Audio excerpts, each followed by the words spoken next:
Welcome to Nanak classes. दोस्तों, Nanak classes के YouTube channel पे आपका स्वागत है। आज हम एक नई मुहिम स्टार्ट करने जा रहे हैं। रीट मुख्य परीक्षा के लिए ब्रह्मास्त्र, एक छोटी सी मुहिम है, आप सबको पसंद आएगी। शैक्षिक परिदृश्य का जो टॉपिक है, लेवल चे फर्स्ट है चे लेवल 2 का है, उसके लिए हमने एक मुहिम स्टार्ट की है। और इसका पहला टॉपिक है हमारा विद्यालय प्रबंधन समिति। अब होगी तैयारी रीट पर जीत की। लेवल फर्स्ट और 2 के लिए शैक्षिक परिदृश्य का टॉपिक विद्यालय प्रबंधन समिति। आपके जो सूचना प्रौद्योगिकी की वगैरह सबके टॉपिक अब आपको मिलेंगे। एक छोटी सी मुहिम मेरे द्वारा शुरू की गई है। आप सभी प्यारे विद्यार्थियों का मुझे सहयोग चाहिए। जितना आपका सहयोग होगा, जितना आपका प्यार स्नेह सपोर्ट मेरे साथ बना रहेगा, उसी हिसाब से मैं आपको रीट मुख्य परीक्षा के लिए जितने भी ये जिनसे आपको डर लगता है, जिन टॉपिकों से, वो टॉपिक आपको मैं दूंगा। तो विद्यालय प्रबंधन समिति का जो बहुत ही शानदार टॉपिक है, एक जोड़ा हुआ, जो फर्स्ट ग्रेड के अंदर आता था, अब रीट के अंदर जोड़ दिया गया, उस पर चर्चा करेंगे। एक बार वीडियो को लाइक शेयर सारे विद्यार्थी कर देना। बहुत ही शानदार विद्यालय प्रबंधन समिति पर चर्चा करेंगे। सबसे पहले मैं आपको बता देता हूं ये प्रबंधन क्या होता है। हम सारे जानते हैं कि प्रबंध करना, चाहे विवाह शादी हो, चाहे स्कूल का सिस्टम हो, कहीं भी प्रबंधन से काम चलता है। यानी मैनेजमेंट अगर अच्छा होता है, वो काम बड़ा स्टैंडर्ड तरीके से चलता है। मैनेजमेंट में वो योजना किस प्रकार की बनाता है, किस प्रकार के अपने साथ कर्मचारी रखता है, किस प्रकार वो उसका निर्णय लेता है, लास्ट एंड तक उसको कैसे पहुंचाता है, वो प्रबंधन है। हम क्या पढ़ेंगे? शिक्षा, विद्यालय। विद्यालय प्रबंधन का नाम आने का मतलब ये समझ गए कि विद्यालय में प्रबंधन कैसे होगा, कैसे विद्यालय का प्रबंधन होगा, कौन सी कमेटी बैठेगी, क्या योजना बनाएगी, किसके लिए क्या करेगा। फिर ही कोई काम कर लो, प्रबंधन से चलता है। व्यवसाय जो होता है ना, व्यवसाय, अच्छा व्यवसाय, अब हर कोई व्यक्ति व्यवसाय नहीं कर सकता, लेकिन जिसमें टैलेंट, प्रबंधन का तरीका होता है, वो व्यवसाय करता है, तो वो प्रबंधन।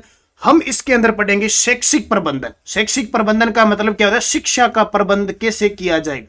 ठीक है, प्रबंध बना के इसमें ये योजना, इसलिए धारा वगैरह सब बनाई जाती है। किस धारा में कौन सा तरीका है, कैसे निर्णय लेना है, उसमें कौन सदस्य होंगे, वो सारा सिस्टम प्रबंधन में आ जाएगा, मैनेजमेंट में। तो हम उसको पढ़ेंगे शिक्षा प्रबंधन। प्रबंधन यानी व्यवस्था करना। सीधा सा प्रश्न आ जाए, प्रबंधन का मतलब क्या होता है? व्यवस्था करना होता है। तो उसकी हम चर्चा करेंगे, जैसे जैसे प्रश्न आएंगे वैसे। सबसे पहली पुस्तक है papers on the science of administration नामक पुस्तक का संपादन किसने किया था? Papers on the science of administration नामक पुस्तक का संपादन किया था लुथर गुलिक ने। किसने? लुथर गुलिक ने किया था 1937 के अंदर। और मैं आपको लगभग जो प्रश्न कराऊंगा, ये मान के चलो आपको एग्जाम में सीधे मिल जाएंगे एकदम। तो लुथर गुलिक ने 1937 के अंदर। फिर देखो, लुथर गुलिक ने प्रबंधन के कितने कार्य बताए हैं? लुथर गुलिक, ये प्रबंधन का जब भी नाम आएगा तो लुथर गुलिक है, 2-3 नाम और फिक्स आपको पेपर में आएंगे। लुथर गुलिक ने प्रबंधन के कितने कार्य बताए हैं? तो लुथर गुलिक ने प्रबंधन के 7 कार्य बताए हैं। कितने? प्रबंधन के 7 कार्य। पेपर में सीधा सीधा आएगा, लुथर गुलिक ने प्रबंधन के कितने कार्य बताए? 7 कार्य। फिर देखो, ये नाम सुना होगा, POSDCORB। ठीक है, ये 7, 3, 3, 6, 2, 8 ये दृष्टिकोण है। इनको हम नाम कह सकते हैं पोस्ट कार्ड। ठीक है, पोस्ट कोरब कह सकते हैं इनको। क्या कह सकते हैं? पोस्ट कोरब। इनको वैसे कह लो, पोस्ट कोरब कह लो, पोस्ट कोरब। ठीक है, पोस्ट कोरब में आर का मतलब क्या है? क्योंकि पेपर में आएगा, इनकी फुल फॉर्म याद रखनी पूरे की। दोबारा लिखता हूं, POSDCORB। ये किसने दिया था? ये दिया था लुथर गुलिक ने दिया था। ठीक है, लुथर गुलिक ने। ये देखो, पी का मतलब होता है प्लान करना। ठीक है, कोई भी प्रबंध है उसकी योजना बनेगी सबसे पहले। 2 नंबर पे होता है ऑर्गेनाइजेशन।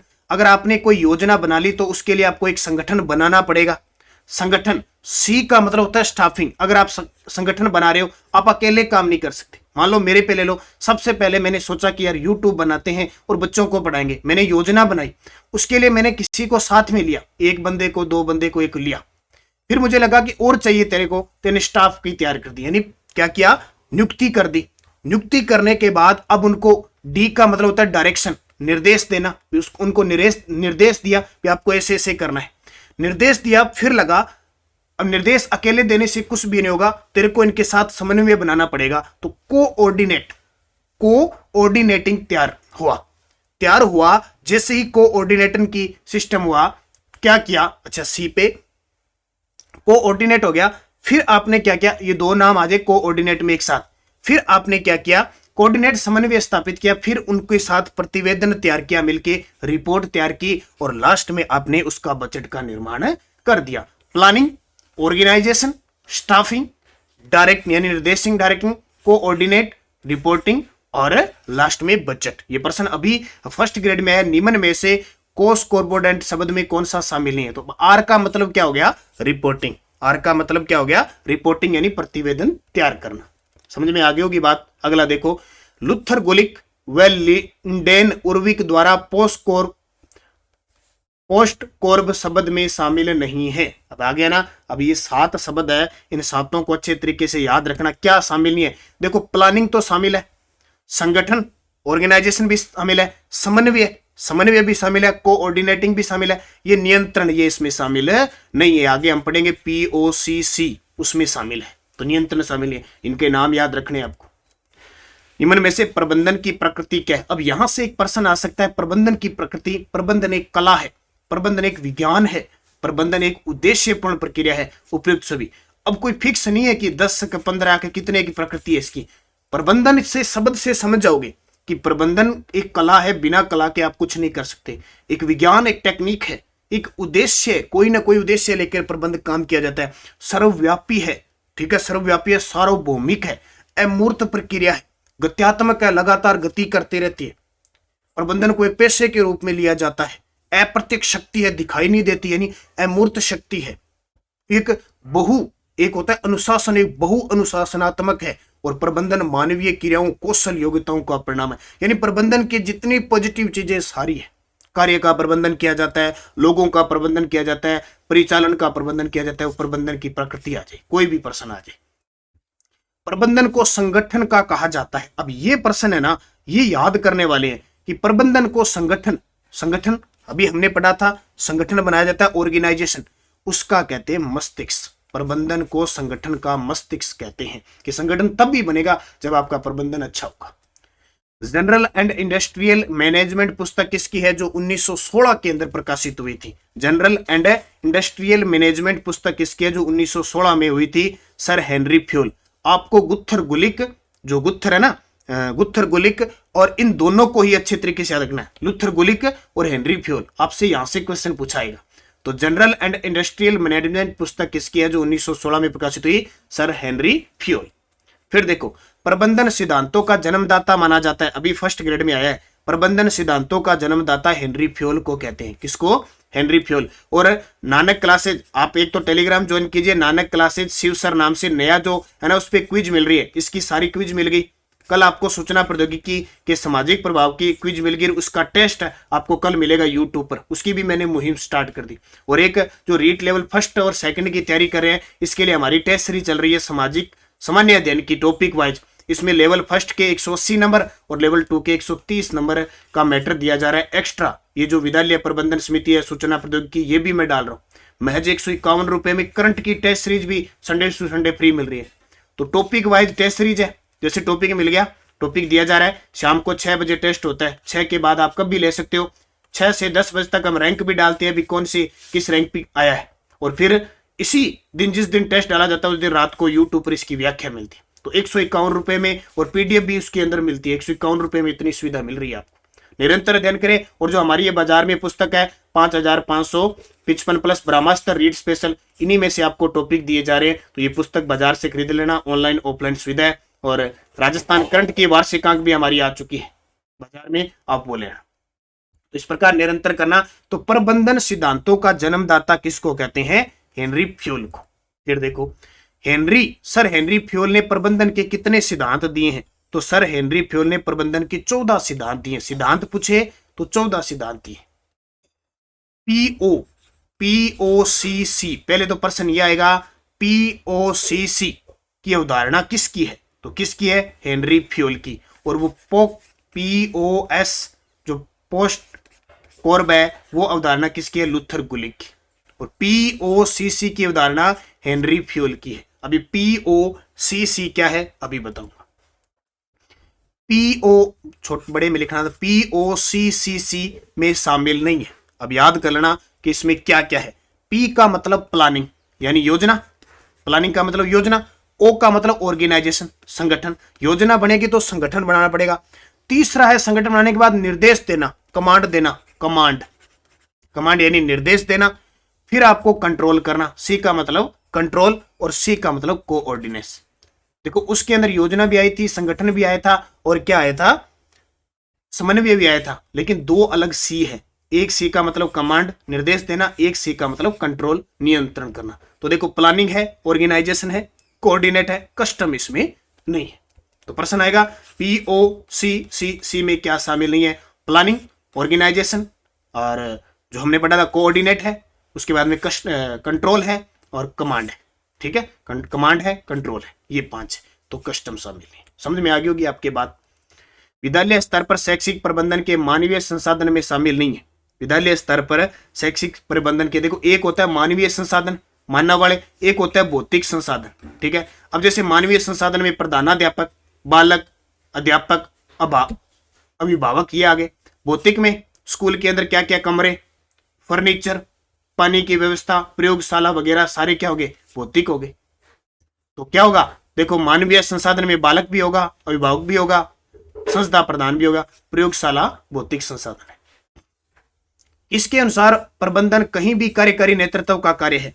कौन कहता है कि प्रबंधन कहीं भी कार्यकारी नेतृत्व का कार्य, यानी प्रबंधन कहीं भी कोई भी कार्य करो उसका नेतृत्व कौन करेगा, प्रबंधन करेगा। यह बात किसने कही थी, RC डेविस ने कही थी। किसने, RC डेविस कहता है कि प्रबंधन कहीं भी कार्यकारी नेतृत्व का कार्य है। किसके अनुसार प्रबंधन से आशय किसी संस्था से मानवीय और भौतिक संसाधनों के प्रभावपूर्ण उपयोग से। किसके अनुसार प्रबंधन का आशय है कि जो मानवीय संसाधन है और जो भौतिक संसाधन है ना, उनका प्रभावपूर्ण उपयोग कैसे किया जाता है। मान लो स्कूल के अंदर बहुत सारा फर्नीचर पड़ा है, स्कूल के अंदर भवन है, स्कूल के अंदर पोषाहार का काम होता है, स्कूल के अंदर प्रधानाध्यापक है, ये सारा किस सिस्टम से चलेगा, प्रबंधन से चलेगा। ये बात किसने कही, ये बात कही विलियम लुइक ने। किसने, विलियम लुइक ने कही थी। शैक्षिक प्रबंधन वह कार्य है जो किसी प्रबंधक को करना पड़ता है, यह परिभाषा की है। शैक्षिक प्रबंधन वह कार्य है जो किसी प्रबंधक को करना पड़ता है, तो प्रबंधक होगा वो उसको करेगा। ये बात प्रोफेसर एलन कहते हैं, प्रोफेसर एलन। शैक्षिक प्रबंधन में विद्यालय का मस्तिष्क कहलाते हैं। ये इंपॉर्टेंट है, एक आधा प्रश्न आएगा ना, ऐसे प्रश्न से आएगा, या तो वो से पोस्टकॉर्प से आएगा या POCC से आएगा, या इस प्रकार की पूछ लेगा कि शैक्षिक प्रबंधन में विद्यालय का मस्तिष्क प्रधानाध्यापक को कहते हैं, क्योंकि कमान किसके पास होती है, प्रधानाध्यापक के पास। विद्यालय का नाड़ी तंत्र किसे कहते हैं, विद्यालय का नाड़ी तंत्र, यानी मस्तिष्क को कह दिया प्रधानाध्यापक को, नाड़ी तंत्र होता है अध्यापक, यानी ये मस्तिष्क है, इसकी नाड़ियां किसके साथ जुड़ी हुई है, अध्यापकों के साथ जुड़ी है, तो नाड़ी तंत्र अध्यापक को। किसके अनुसार शिक्षक ब्रह्मा का रूप है, ये लो भी, शिक्षक ब्रह्मा का रूप है। वास्तविक रूप से अगर सही मायने में देखें तो शिक्षक एक ब्रह्मा का रूप है। मनु ने कहा था, मनु राजस्थान यानी धरती का पहला प्राणी मानव माना जाता है मनु। विद्यालय में धुरी चर, केंद्र चर, परतंत्र चर के नाम से कौन से जाना जाता है। अब आपको पता है कि एक बालक होता है, एक बालक सब तरीके से स्कूल में आने के बाद आ जाता है। बालक को कह दिया तेरे को ये काम करके लाना है तो करना पड़ेगा, ये याद करना है तो करना पड़ेगा। टीचर का टारगेट रहेगा कि इस बालक को मैं खूब पढ़ाऊं, इसको मेरिट में लेके आऊं, इसको शिक्षित करूं, तो वो धुरी चर है, केंद्र है, इसका ही बिंदु है सारे। प्रधानाध्यापक टीचर को कहता है तूने इस बालक को अच्छे नहीं पढ़ाई, इस बालक के कम नंबर आ गए, सारा चीज बालक को, यह पानी पीने जाएगा बालक है तो वो टीचर से पूछ के जाएगा, सर पानी पियाऊं जी, सर वो करवाऊं जी, सर क्लास में आऊं जी, सर कल छुट्टी दे दो जी, ठीक है सर। टीचर कहता है हाँ कल स्कूल क्यों नहीं आया। तो बालक एक परतंत्र के रूप में, लेकिन केंद्र चर धुरी चर भी है, ठीक है बालक। RTE 2009 की धारा 21 के तहत SMC का अध्यक्ष होता है। अब ये RTE 2009, राजस्थान RTE 2011 ये सब करवाऊंगा मैं आपको, और एक एक चीज समझ में आ जाएगी। RTE 2009 की धारा 21 के तहत SMC यानी स्कूल मैनेजमेंट कमेटी का अध्यक्ष कौन होगा, अभिभावक होगा, और टोटल में से 75% होता है ना, वो आपको आगे करवाऊंगा मैं। माध्यमिक शिक्षा आयोग के अनुसार विद्यालय भवन की आकृति होती है, पॉइंट नोट कर लेना। माध्यमिक शिक्षा आयोग के अनुसार विद्यालय भवन की आकृति कैसी होती है, सामान्य श्रेणी की होती है, आई आकार की, और जो श्रेणी होती है एक आपकी मध्यम श्रेणी है, ये L श्रेणी है, मध्यम है, ठीक है, मध्यम श्रेणी होती है L आकार की, और सर्वोत्तम श्रेणी मानी जाती है U आकार की। तो तीनों याद रखना, यू सर्वोत्तम, मध्यम एल और सामान्य आई, उपयुक्त सभी। विद्यालय का हृदय किसे कहा जाता है? बड़ा ही शानदार प्रश्न है अभी। विद्यालय का हृदय कहते हैं पुस्तकालय को। देखो, विद्यालय का मस्तिष्क किसको कहते हैं? प्रधानाध्यापक को। नाड़ी तंत्र किसको कहते हैं? अध्यापक को। धुरी तंत्र केंद्र बिंदु किसको कहते हैं? बालक को। और हृदय जो होता है ना, हृदय, पुस्तकालय को कहते हैं। किसके अनुसार उत्तम प्रकार का पुस्तकालय उत्तम विद्यालय की पहचान है? अगर उस स्कूल में उत्तम प्रकार का पुस्तकालय है तो उत्तम विद्यालय की पहचान है। पिट्समैन कहते हैं। कौन है? पिट्समैन। प्रोफेसर बीसी राय ने विद्यालय का स्पार्क प्लग किसे कहा है? देखो, विद्यालय का जो स्पार्क प्लग होता है ना, यानी स्पार्क प्लग, उससे ही सारा कुछ चलता है। प्लग सड़ जाए तो लाइट चली जाती है, अंधेरा हो जाता है, स्पार्क प्लग वो होता है, यानी सारा सिस्टम बंद हो जाता है। समय सारणी, कभी देखो कोई भी विद्यालय कहीं भी समय सारणी से चलता है ना, और हम भी अपने कहते हैं ना कि यार पढ़े, एक टाइम टेबल के अनुसार से पढ़े, तब सारे सब्जेक्ट क्लियर होते हैं। स्कूल में घंटी पहले लगती है, दूसरी, तीसरी, चौथी, फिर आधी छुट्टी हो जाती है, लास्ट सब सिस्टम से चलता है। वो समय सारणी स्पार्क प्लग है। विलियम जेम्स व जेम्स पिलांस को किसका जनक माना जाता है, जिसे अध्यापक का मित्र भी कहते हैं? बहुत ही शानदार प्रश्न है सारे। विलियम जेम्स व जेम्स पिलांस को किसका जनक माना जाता है, जिसे अध्यापक का मित्र भी कहा जाता है? वो है श्यामपट। कौन सा पट? श्यामपट। पता होगा श्यामपट, जिसने पढ़ाया है उसको भी पता है, जिसने पढ़ा वही पता है। ब्लैक बोर्ड जिकन का नहीं, आप ब्लैक बोर्ड, अब आजकल व्हाइट बोर्ड आने लग गया, डिजिटल बोर्ड आने लग गया। यानी अमूनन इसका रंग होता था काला, अब हरे रंग का प्रयोग होने लग गया। ठीक है, किसका? हरे रंग का, श्याम। अध्यापक व श्यामपट के बीच कौन बनता है? कौन बनता है? कौन तो क्या है? कौन बनता है? अध्यापक और श्यामपट। जैसे ये ब्लैक बोर्ड है, हरा बोर्ड है, अध्यापक टीचर पढ़ाएगा और अध्यापक का जो हाथ चलेगा वो किस हिसाब से चलेगा? 45 डिग्री का कोण बनना चाहिए, वैसे चलेगा। और आपको पता है अध्यापक जब भी ब्लैक बोर्ड जो होता था, पहले चौक होता था, उससे साफ करता था, तो हमेशा ऊपर से नीचे की ओर किया जाता है, ऐसे किया जाता है, ऊपर से नीचे की ओर। किसके अनुसार समय सारणी विद्यालय का दूसरा घंटा है जिसके मुख पर अवकाश अंकित है? जिसके अनुसार यानी घंटा है, किसके अनुसार समय सारणी विद्यालय का दूसरा घंटा है जिसके मुख पर अवकाश अंकित है? तो ये है डॉक्टर जीवन नायक। डॉक्टर जीवन नायक। आपको पता है पहला घंटा लग गया, दूसरा लग गया, तीसरा, चौथा मापन है। चौथो घंटो लागते ही आधी छुट्टी होगी, 8वां घंटो लागते ही सारी छुट्टी होगी, मौजा मारांगा। शनिवार की लास्ट घंटे लागते ही आपन है, इतवार की होगी छुट्टी। किसके अनुसार सुव्यवस्थित समय सारणी सुव्यवस्थित मस्तिष्क की उपज है? किसके अनुसार सुव्यवस्थित अगर समय सारणी है तो सुव्यवस्थित मस्तिष्क की उपज होगी, ये कहा था पिट्समैन ने। बालक की विषयवार व्यक्तिगत डायरी का संबंध किससे होता है? बालक की विषयवार एक व्यक्तिगत डायरी होती है, वो उसको क्या कहते हैं? तो विषयवार डायरी को पोर्टफोलियो कहते हैं। उसमें सारे विषय वगैरह, उसकी सारी व्यक्तिगत घटनाएं होती है पोर्टफोलियो में। फ्रांसिस लिंकन ने प्रबंधन का हृदय किसे कहा है? अब विद्यालय का हृदय तो होते पाठशाला, पुस्तकालय। प्रबंधन का हृदय किसको कहते हैं? प्रबंधन का हृदय किसको कहते हैं? अभिप्रेरणा को कहते हैं। प्रबंधन का हृदय अभिप्रेरणा को कहते हैं, याद रखना।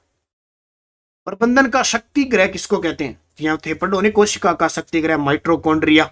ठीक है, तो प्रबंधन का शक्ति ग्रह किसे को कहते हैं? संप्रेषण को। संप्रेषण का मतलब होता है संचार, आदान प्रदान, यानी एक टीचर एक विद्यार्थी के साथ जो संवाद करता है उसका संप्रेषण कैसा होता है, कितना प्रभावित होता है, वो शक्ति ग्रह संप्रेषण को कहते हैं, कम्युनिकेशन। ठीक है, ये आरबीएससी हमारी 2222 प्लस चैप्टर वाइज पुस्तक है।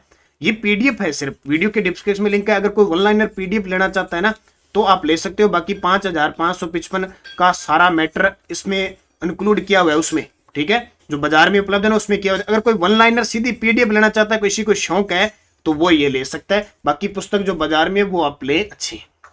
प्रबंधन का भविष्य किसे कहते हैं? अब आपने पढ़ा कि प्रबंधन का हृदय कहते हैं अभिप्रेरणा को, प्रबंधन का शक्ति ग्रह कहते हैं संप्रेषण को, तो प्रबंधन का भविष्य किसको कहते हैं? निर्णय। अगर आपके निर्णय अच्छे होंगे तो आपका भविष्य अच्छा होगा।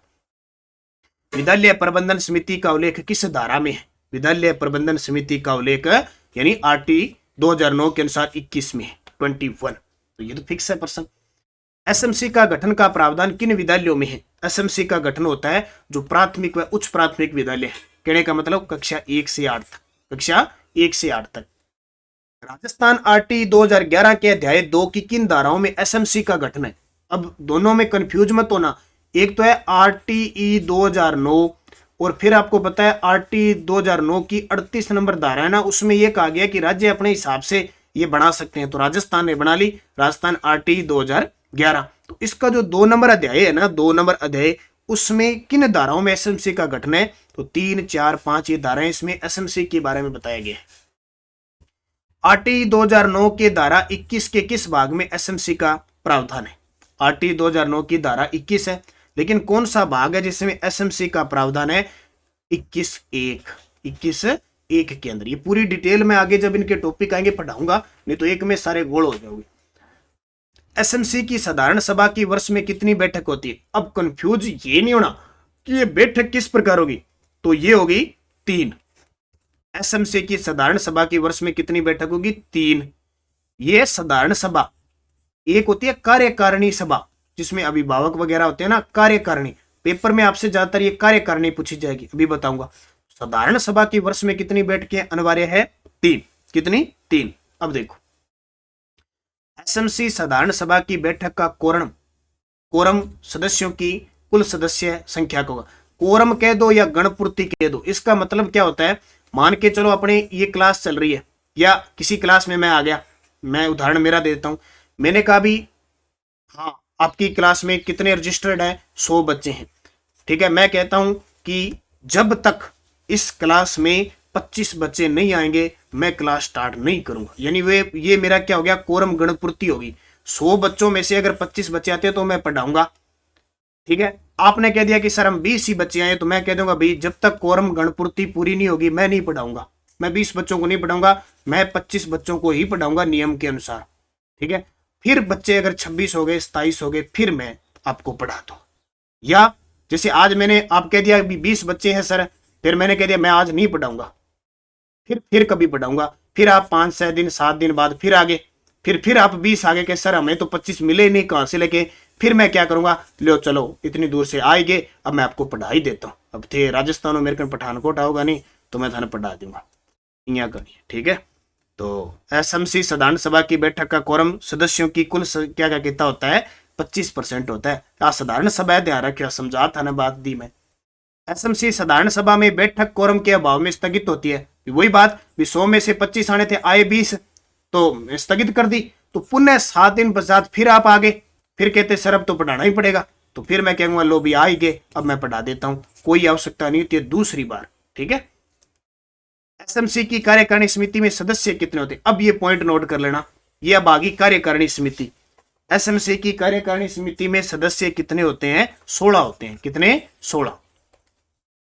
एसएमसी की कार्यकारिणी समिति में बालक के माता पिता या संरक्षक सदस्य होंगे। टोटल 16 है, 16 में बालक के जो माता पिता होंगे ना, या कोई माता पिता नहीं है तो संरक्षक होगा, अभिभावक होगा, तो वो कितने होंगे? 3/4। 3/4 को मतलब 75%। 75% अभिभावक होंगे। ठीक है, तो 16 का 75% निकाल लो, कितना होता है? निकाल लो, मन तो निकाल लो, कमी आवे। 25 या 75, 25 चौका 100, 4 चौका 16, 12। यानी 12 तो अभिभावक होंगे, उसमें महिला होगी। एसएमसी की कार्यकारिणी समिति में कितने प्रतिशत सदस्य महिलाओं के? टोटल 16 है तो 16 में से 8 महिला होनी चाहिए, यानी 50% महिला होनी चाहिए।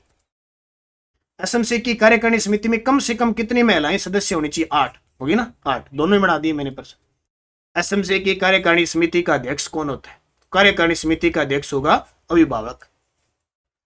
एसएमसी कार्यकारिणी समिति का कार्यकाल कितना होता है? एसएमसी की कार्यकारिणी समिति है, उसका कार्यकाल कितना होगा? 2 वर्ष होगा।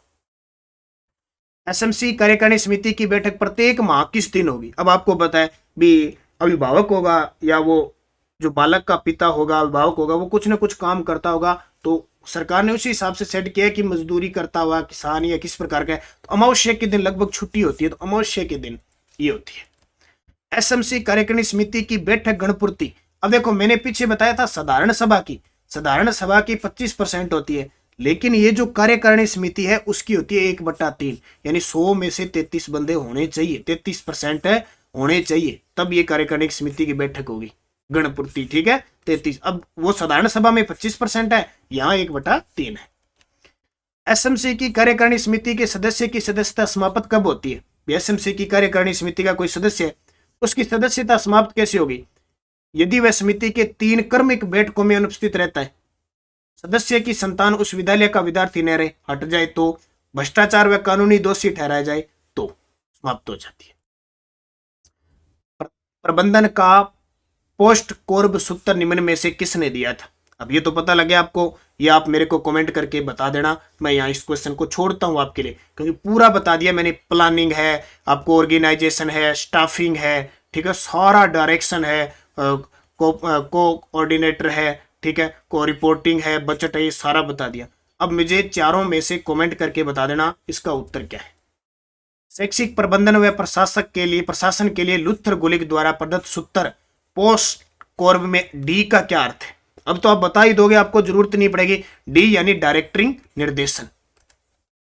निम्न में से कौन सा हेनरी फ्योल द्वारा दिए गए प्रबंधन के कार्य में समाहित नहीं है? हेनरी फ्योल ने क्या दिया? POCC। पी का मतलब प्लानिंग, ओ का मतलब ऑर्गेनाइजेशन, सी का मतलब क्या हुआ, और इस सी का मतलब क्या हुआ, और इस सी का मतलब क्या? तीनों सी याद रखना। इसका मतलब होता है कमांड देनी, निर्देश देना। इस सी का मतलब होता है कंट्रोल, नियंत्रण करना। और इस सी का मतलब है कोऑर्डिनेट, समन्वय करना। तो ये क्या पूछ रहा है, मैं कौन सा समझ रहे? देखो, योजना तो है, ऑर्गेनाइजेशन भी है, बजट निर्माण है क्या? ये बजट निर्माण इसके अंदर नहीं है। ये समादेश क्या है? समादेश यानी समन्वय। अब ये प्रश्न फर्स्ट ग्रेड में है सीधा सीधा, तो डी उत्तर हो गया। पूरा फर्स्ट ग्रेड में सेम आया, आपके रीट में से आएगा, हो सकता है ये वापस रिपीट हो जाए। निम्न में से कौन सा कार्य शैक्षिक प्रबंधन से संबंधित है? तो कौन सा कार्य शैक्षिक प्रबंधन से संबंधित है? तो शैक्षिक प्रबंधन से कौन सा कार्य? देखो, विद्यालय का संगठन होगा, गतिविधियों की योजना नियोजन होगा, प्रणाली तंत्र नियंत्रण होगा, सारे सही है। विद्यालय के शाला प्रबंधन का विद्यालय प्रबंधन समिति SMC में क्या पदनाम होता है? तो SMC में पदनाम क्या होता है? अभिभावक। तो क्या हो गया? विद्यालय के शाला प्रबंधन में होता है कौन? पदेन सदस्य सचिव होता है। विद्यालय प्रबंधन समिति का अध्यक्ष कौन होता है? तो ये बता दिया, आपको बताने की जरूरत नहीं है, अभिभावक। एक वर्ष में विद्यालय प्रबंधन समिति की साधारण सभा की न्यूनतम कितनी बैठकें अनिवार्य है? यानी साधारण सभा की अगर बैठकों की बात करें तो कितनी होती है विद्यालय संबंध में? एक साधारण सभा की न्यूनतम बैठकें कितनी आवश्यक है? 4। पीछे शायद सभा की न्यूनतम बैठकें कितनी अनिवार्य है?